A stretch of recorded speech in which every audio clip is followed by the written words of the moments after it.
siz niye musafirda yürgen erkeler, musafirda yürgen erkeler. Mahallede rız kılaman diye, sinirde çirkin bulaman diye, ben kılaman uykulaman diye. Musafirda yürgen erkeler, Türkiye'de yürgen erkeler.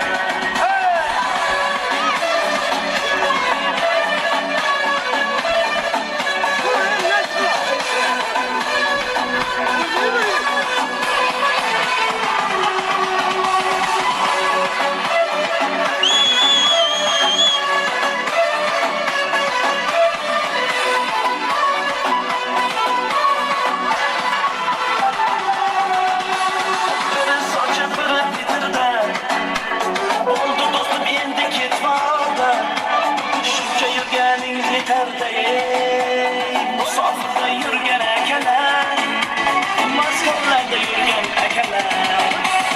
Maşinada az kaldı deydi, koy kılışka az kaldı deydi. Musafirlik malını yedi, musafirda yürgen ekeler, Rusya'da yürgen ekeler.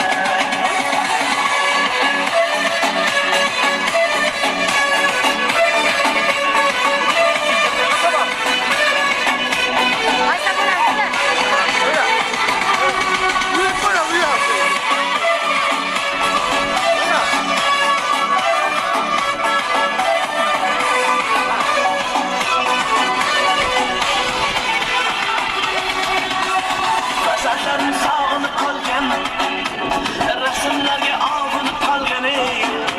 Az kaldı dip işlep dalgan. Musafirda yürgen ekeler, musafirda yürgen ekeler. İşlerin yaxşı mı deysen, halaş avlatma deydi.